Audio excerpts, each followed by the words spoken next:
Hello and welcome guys. Bihar तकनीकी सेवा आयोग की तरफ से यानी बीटीएससी की तरफ से जो स्टाफ नर्स की वैकेंसी निकाली गई है वो बिल्कुल सही है, फेक नहीं है, बिल्कुल सही वैकेंसी है, करेक्ट वैकेंसी ये यहाँ पे आपकी आ चुकी है बीटीएससी स्टाफ नर्स की। और इसका डिटेल एडवर्टाइजमेंट भी आ चुका है। इस वीडियो के अंदर हम इस डिटेल एडवर्टाइजमेंट के बारे में बात करेंगे। उससे पहले मैं आपको बता दूं गाइस, यदि आपने अभी तक हमारे इस चैनल को सब्सक्राइब नहीं किया है तो देखिए नीचे सब्सक्राइब को बटन दिख रहा होगा, तुरंत अभी चैनल को सब्सक्राइब करके बेल बटन को ऑल पर जरूर से दबा लें ताकि बीटीएससी स्टाफ नर्स से रिलेटेड सारी अपडेट आप लोग को मिल सके। अब हम इसके डिटेल एडवर्टाइजमेंट की तरफ चलते हैं। उससे पहले मैं आपको बता दूं गाइस, यहाँ पे जो है आप 25 अप्रैल 2025 से लेकर के 23 मई 2025 तक इसका ऑनलाइन अप्लाई कर पाएंगे। अब मैं आपको इसका डिटेल एडवर्टाइजमेंट ले चलता हूँ जिसमें इसकी वैकेंसी के बारे में डिटेल जानकारी से हम इस वीडियो को बात करेंगे। तब तक आप लोग इस वीडियो को लाइक और शेयर अवश्य कर दें। तो गाइज़ आप देख सकते हैं ये जो एडवर्टाइजमेंट है ये कुछ ही क्षणों में इसकी साइट पे डल जाएगा, तो आप इस एडवर्टाइजमेंट को लाइव देख पाएंगे इसकी वेबसाइट से, जो कि बीटीएससी की साइट पे btsc.bihar.gov.in पर कुछ ही क्षणों में आप इसकी साइट पे देख पाएंगे। आप इसकी साइट पे देखें उससे पहले मैं आपको इस वैकेंसी के बारे में पूरी जानकारी दे दूँगा ताकि आपको इस वैकेंसी के बारे में जो भी डाउट हो वो सब डाउट यहाँ पर क्लियर हो जाए। तो सबसे पहले अपन शुरुआत करते हैं गाइज़। सबसे पहले तो मैं आपको बता दूँ कि यहाँ पर जो भी भारत के नागरिक हैं यानी कि इंडिया के सभी स्टेट के सभी राज्यों के जो कैंडिडेट्स इस फॉर्म को अप्लाई कर पाएंगे www.bts.bihar.gov.in साइट पे। अब हम आपको बता दें कि इसके लिए जो बेसिक पे रहने वाला 44,900 बेसिक पे आपका रहेगा, ठीक है। 4600 ग्रेड पे रहने वाला है। सैलरी वही लगभग 80,000 के आसपास आप लोग की बनेगी। और मैं आपको बता दूं इस वैकेंसी के लिए जीएनएम और साथ में बीएससी नर्सिंग दोनों कैंडिडेट्स अप्लाई कर पाएंगे।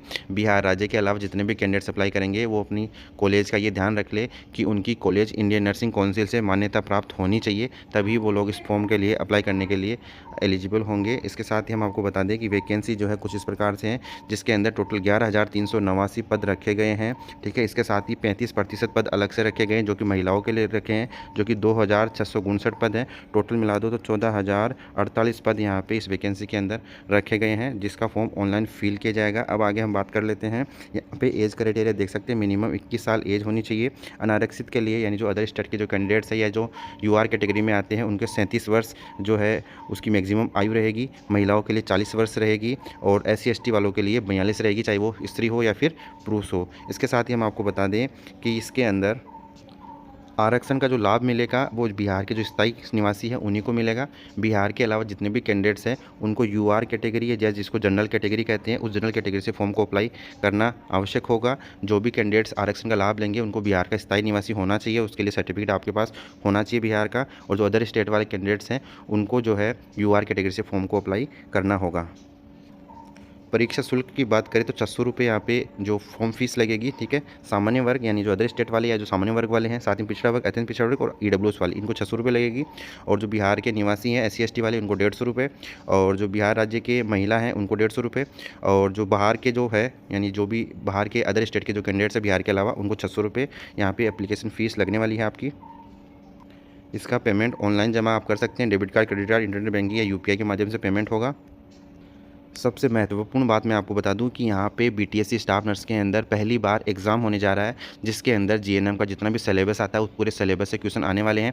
75 अंक जो है आपके जो लिखित परीक्षा के दिए जाएंगे, यानी 100 नंबर का जो पेपर होगा उस 100 नंबर के पेपर को 75 अंक मान करके काउंट होगा। यानी जैसे कि मान लीजिए 100 नंबर का पेपर होगा आपका, और 100 नंबर में यदि आपको 50 नंबर आए तो उस 50 नंबर को यहाँ पे 0.75 से मल्टीप्लाई करेंगे। जितने मार्क्स आएंगे उतने मार्क्स को साथ में यदि आपके पास एक्सपीरियंस भी है तो वो एक्सपीरियंस के साथ जोड़े जाएंगे। मैं आपको यहाँ पे नीचे की तरफ दिखा देता हूँ थोड़ा सा, ठीक है। और 25% जो अंक है वो आपको एक्सपीरियंस के आधार पर दिए जाएंगे। पर ईयर के 5 अंक मिलेंगे। जो बिहार राज्य के अंदर जितने भी सरकारी संस्थान हैं उनके अंदर संविदा पर यदि कोई काम कर रहा है तो पर ईयर का 5 अंक दिया जाएगा। इस प्रकार से टोटल 100 अंक के आधार पर ये जो सिलेक्शन होने वाला है, जिसके अंदर लिखित परीक्षा के 75 अंक मान्य होंगे। जैसे कि मैं आपको बता दूं कि कुल अंक जो है 100 अंक में से 100 अंक जो एग्जाम के अंदर 100 क्वेश्चन आएंगे या जो 100 अंक होंगे उसमें से जितने भी नंबर आएंगे, मान लीजिए किसी के 50 नंबर आते हैं, 50% आते हैं, 50 अंक आते हैं, तो उसको आपको 0.75 से मल्टीप्लाई करना पड़ेगा। फिर जो अंक होंगे वो अंक आपके कितने होंगे 337.5, तो ये अंक आपके ओरिजिनल अंक हो जाएंगे। अब ये इसके अलावा जो भी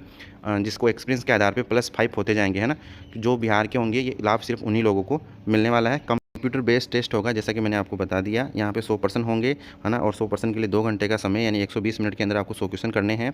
और इसके साथ ही मैं बात को बता दूँ, नेगेटिव मार्किंग भी यहाँ पे रहने वाली है। 1/4 नेगेटिव मार्किंग रहेगी, 1 नंबर आपको सही आंसर के लिए मिलेगा और 0.25 गलत आंसर के लिए आपका जो है अंक काट लिया जाएगा। जो एग्ज़ाम होगी वो 1 से अधिक पालियों में होगी, इसलिए इसमें नॉर्मलाइजेशन का भी सिस्टम रखा गया है। यहाँ पे आपको जो डॉक्यूमेंट्स अपलोड करने हैं वो आपको 10th की मार्कशीट होगी, जनरल नर्सिंग मिडवाइफरी या जो बीएससी नर्सिंग की जो भी मार्कशीट्स हैं या जो प्रोविजन सर्टिफिकेट्स है, बिहार राज्य का पंजीकरण होना आवश्यक है। बिहार राज्य का पंजीकरण होना आवश्यक है। और ये जो पंजीकरण है एग्ज़ाम फॉर्म यानी जो लास्ट डेट है उस लास्ट डेट से पहले का होना भी अनिवार्य है। साथ ही बिहार राज्य के अलावा जो भी कैंडिडेट्स हैं उनको इंडियन नर्सिंग काउंसिल से रजिस्टर होना भी अनिवार्य है। साथ में भी जो भी आपका जाति प्रमाण पत्र, स्थायी निवास प्रमाण पत्र और यदि वो स्वतंत्रता सेनानी का है तो उसके लिए सर्टिफिकेट या दिव्यांगता है तो उनके लिए अलग से, ठीक है, कार्य अनुभव का जो भी सर्टिफिकेट है वो आपको अपलोड होगा। और ये सारे जो भी सर्टिफिकेट्स है गाइस, यानी एग्ज़ाम फॉर्म में जो आप भरेंगे, जिस समय जो डॉक्यूमेंट्स अपलोड करेंगे, सेम टू सेम वही डॉक्यूमेंट्स आपको जब डॉक्यूमेंट्स वेरिफिकेशन होगा उस समय लेकर के जाना होगा। यदि डॉक्यूमेंट्स कोई चेंजेस होता है तो उस पर विचार नहीं किया जाएगा, आपकी अभ्यर्थता, आपका जो कैंडिडेचर है वो कैंसिल कर दिया जाएगा। इसलिए आप जो है ध्यानपूर्वक फॉर्म भरें। आपका रजिस्ट्रेशन बिहार नर्सिंग काउंसिल का नहीं है तो चेंज करवा लें, और इसकी लास्ट डेट से पहले का रजिस्ट्रेशन सब होना अनिवार्य है। अभी तक की जो न्यूज़ है वो यही है जो कि मैंने आपको बता दी है। डॉक्यूमेंट्स बिल्कुल क्लियर होने चाहिए, जो भी मोबाइल नंबर, ईमेल आईडी डालो वो चालू होनी चाहिए। ऐसा नहीं हो कि फॉर्म भरने के बाद बंद हो गई तो उसको चालू ही रखना आप। इसके साथ ही मैं आपको बता दूं गाइस, आपको जो भी फोटो वगैरह अपलोड करनी है उसको भी आपको थोड़ा सा ध्यान से करना है कि आपका जो बैकग्राउंड है फोटो का वो सफ़ेद होना चाहिए, व्हाइट बैकग्राउंड होना चाहिए फोटो का। चश्मा लगा, यदि आपको चश्मा लगता है तो चश्मा हटा करके आपको फोटो अपलोड करनी है। इसके साथ ही फोटो आपका न्यू होना चाहिए, 3 महीने के अंदर का होना चाहिए गाइस। तो गाइस मैंने आपको सारी जानकारी इस वीडियो के माध्यम से बता दी है, फिर भी मैं आपको ब्रीफ कर दूं। लगभग 14,048 पदों पर ये वैकेंसी है, जिसके अंदर 11,389 जो पद हैं वो वैसे पद है। इसके साथ ही जो 2,659 पद है वो महिलाओं के पद है। टोटल 14,048 पदों पर ये वैकेंसी है। इसके साथ ही इसके अंदर जीएनएम, बीएससी नर्सिंग दोनों कैंडिडेट्स अप्लाई कर सकते हैं। इसके साथ ही इसके अंदर बिहार नर्सिंग काउंसिल का रजिस्ट्रेशन चाहिए और बिहार नर्सिंग रजिस्ट्रेशन इसकी लास्ट डेट से पहले का होना चाहिए। जो भी इसका अंदर रिटर्न एग्ज़ाम होगा, सीबीटी बेस पे एग्ज़ाम होगा, जिसके अंदर 100 नंबर का पेपर आएगा। 100 नंबर के पेपर को आपको 100 नंबर का जो पेपर में जितने अंक आपके आएंगे उसको 0.75 से मल्टीप्लाई करके जितने मार्क्स बनेंगे उतने अंक आपको दिए जाएंगे। ये ऐसा इसलिए किया जा रहा है क्योंकि इसके अंदर 25 जो अंक है वो एक्सपीरियंस के आधार पर दिए जाएंगे और 75 अंक को आपको एग्जाम के बेसिस पे होने वाला, इसलिए जो है इसको 0.75 से मल्टीप्लाई कर रहे हैं।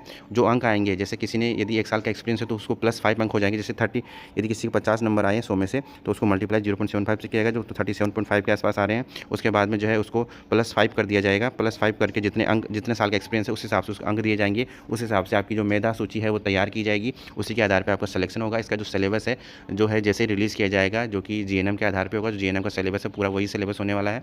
तो जब भी सिलेबस अपलोड होगा हम आपको इस चैनल के माध्यम से अपडेट दे देंगे। यदि आपने अभी तक चैनल को सब्सक्राइब नहीं किया तो चैनल को सब्सक्राइब करके बेल बटन कॉल पर जरूर से दबा लें गाइस।